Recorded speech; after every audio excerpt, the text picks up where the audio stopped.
never seen before. To have that many days back to back to back was something new, and every day progressively got bigger. Every swell was pretty much bigger than the day before, all leading up to what was the biggest I had ever seen jaws. To tackle that biggest day after being out there the 4 days previous was something else. Like, we spend all this time training during the summer and prepping for the day of days, but it's never certain, and I never dreamed I'd be training to surf the day of days 5 days into a swell bender. So yeah, it doesn't matter how much you prep and how much you plan for it, it can always surprise you out there.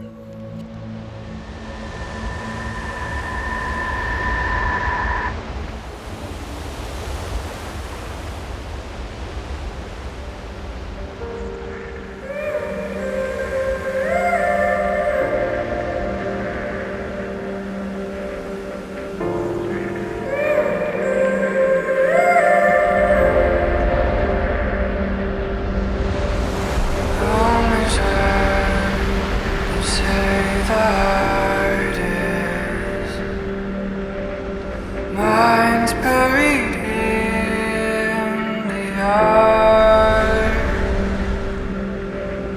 Hell's a place that saves for sinners. I'll be the man in charge.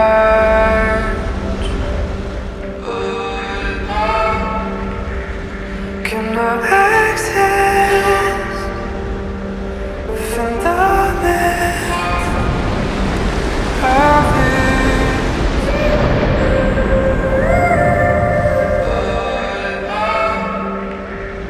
Cannot admit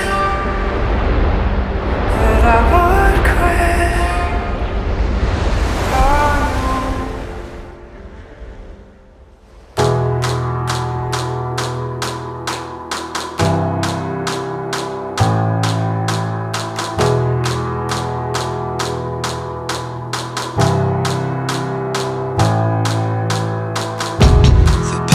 Surrounding my body, crushing every bit of bone. The salt, it seeps into the pores of my open skin. I wait on you inside the bottom of the deep blue sea. I wait on you inside the bottom of the deep blue. Welcome to my cage, little lover town, to rearrange with your baby still. Don't know your name, Miss Sunny. Let's go up in flames, pretty lady. The sweet surrender of silence forces me to live alone, locked and loaded.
probably one of the most special swells I've ever been a part of.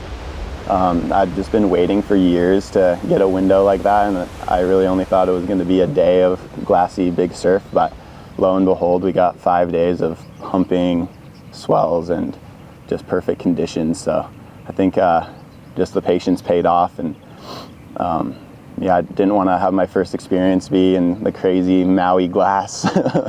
And yeah, it prevailed, and over the course of those 5 days, it just progressively got heavier and heavier, and it was perfect because each day was getting bigger and bigger. And if I didn't have those days before, I definitely would not have been in position or had the mental capacity to go on that huge wave on the last day of the big swell. So yeah, I'm super grateful that I kind of learned the ropes, was taken in by a lot of the Maui boys, and just kind of was able to wrap my head around that big day. And even though there was the most energy I've ever felt in the ocean, and I've never felt so small in my life, it was still made possible by just the conditions and then just the motivation and inspiration that I got from the other guys that were charging out there. The initial approach of just paddling out, there was not really any pressure. I just wanted to give myself the opportunity to potentially catch the biggest wave of my life. And once we got out there, I feel like it was such picturesque conditions that it didn't feel as big as it looked from land. And once we were out there, it just is such a slabby big wave that those walls of water don't look as big until they hit the reef. And once you're dropping into them, that's when you feel the size. So once we were out there and Albee actually got that first wave of that set, I realized right then, and it was almost kind of distracting that he got that wave, because I was just so pumped for him and so pumped that somebody was catching a wave that day, that I took too much time and then look over, and there was just the freaking biggest wave I've ever seen that looked like it was just going to land on my head, and was just barely able to scratch over that wave. And just as the butterflies really spiked, I look out and there was just another one, and I was thinking I was maybe going to get cleaned up by that wave as well. But as I was paddling out to it, as I kind of was in the trough of the wave, I realized that I was in the perfect spot to catch the thing. So there was not really any thinking. It was just like complete commitment. And once I turned around at the bottom and got sucked all the way up to the face until the lip just curled over just enough for me to get enough momentum to bomb drop down the thing, I was committed and in it. And just from the airdrop and the whole speed and just wildness of the bottom and all that turbulence to the end, it was probably felt like the quickest ride I've ever had, but the adrenaline dump was just out of this world, because I just felt like I was going to fall the whole time. But yeah, it was definitely the biggest wave of my life, so super stoked I caught it. Yeah, watching the footage, it just blows my mind. And then afterwards, when you're claiming and you see how pumped up you were from that, yeah, it must have been the greatest feeling ever. Oh yeah, it just felt like a lifetime achievement, and I feel like I'm just kind of almost content with that. And if I never match that, I'm fine with it already. And I don't know if I really want to chase that, but I'm definitely going to put myself in that realm of opportunity to be there for big days. After the session you got in, what was that feeling like just getting on land and being with friends, your wife? Yeah, just the most extreme point of relief was when I was claiming it and kicked out on the shoulder, high-fiving Albee and Oliver, and just hearing the hoots and hollers from the channel and stuff. And then after the session subsided and we decided to go in, there was that whole thing to conquer, just getting in on the rocks at Jaws, getting smashed, and then finally getting on land and beelining it for the jungle, because there were surges going all the way up into the forest. Oh, yeah. That was another sense of relief. So it was just never really sunk in until I saw my wife, and she came down the trail because she knew that we were coming in, and just big hugs and kisses, and just was like, she was tripping, and she got the clip and was just so proud of me. And then it was time for cracking a couple of coldies and just watching the historic tow session. It was surreal, but it was a pretty peaceful feeling overall, I'd say.